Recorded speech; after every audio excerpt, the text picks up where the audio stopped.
welcome back to another episode of Down the Toy Man, and thank you for joining.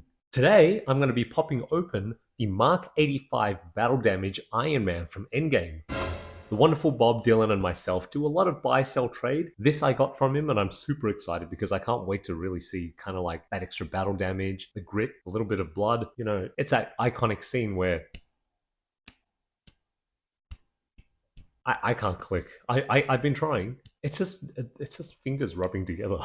I am not good at this.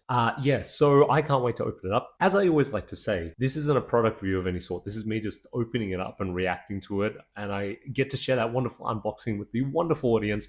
That's you. But without further ado, let's pop this box open and have a look.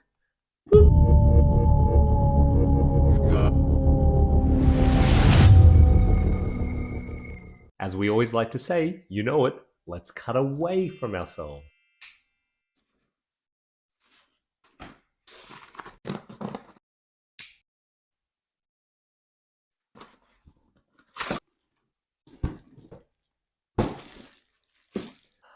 Wow, this is the special edition Battle Damage. I'm super excited about this particular figure, mostly because it's the last time you get to see Iron Man do his magical thing, but at the same time, I've always been a big fan of Battle Damage itself. I own the Mark 85 non-Battle Damaged, and it's nice, but it's like really clean, and it's very nice, but you know, I love that kind of worn-in look, that kind of worn feel, that Battle Damage. They've really worked for it.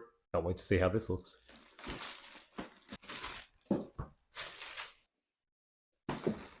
Such a pretty box. Okay, that fell out the back. This big shield. Does that come with it? Wow. Oh, cool. He's got his rock base and stuff like that here as well. Here we go.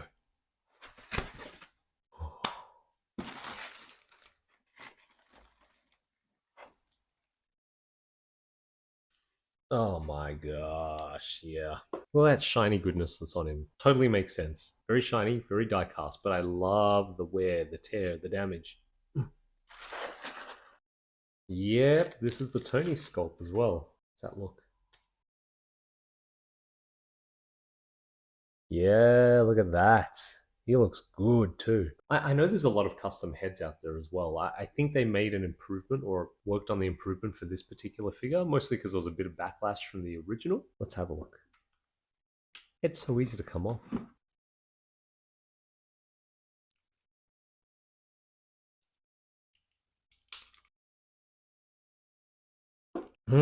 Yep, that's awesome.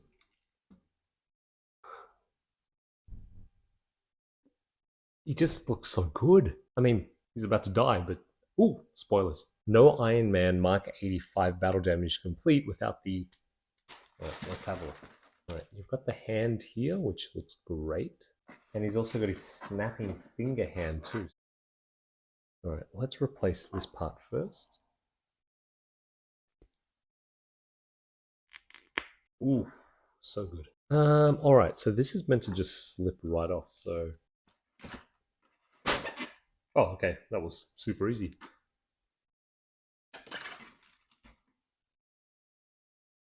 Oh, so cool. That is awesome. Okay, there's a lot of stuff here, but really you're buying it for that iconic look where he's kind of just kneeling and he's like, I am Iron Man, and then... It's interesting that the barrier's there.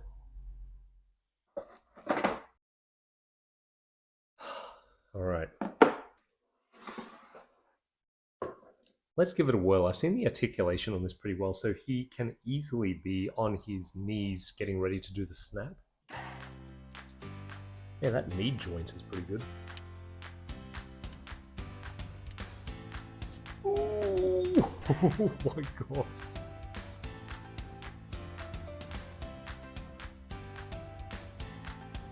That just looks so cool. I wonder how his hand was next to himself. I think it would be open hand. Let's do some research. Oh, his hand's behind him. Interesting. It's more like can't really get him to sit back more. More of an open hand at the back. Back a little bit. Oof. Jeez, that is such an upgrade. Holy cow.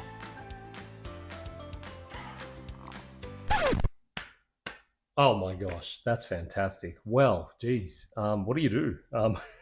That's amazing. Uh, which MCU fan doesn't know this scene? Like, you know, it's such an iconic scene.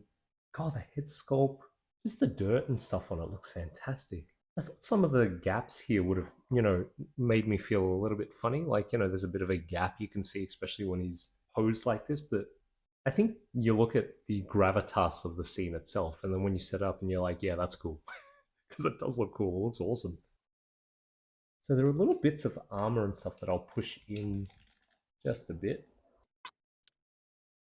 The big question to ask is, what did you think when you first saw this scene? I remember I was in the cinema with my very good friend and my wife, and my very good friend's wife. But we're all watching together, and yeah, I just remember seeing the scene.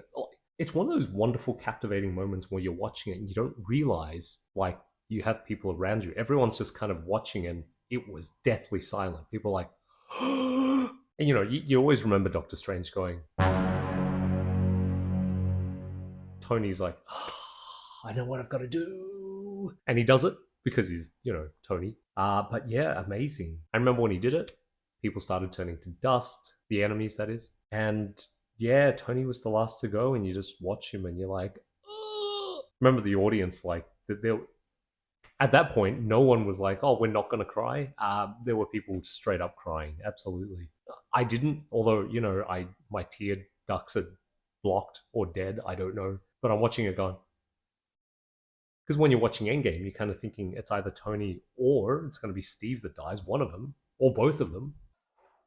That is just such an homage to, like, a great character, a great arc, great actor. Oh my gosh.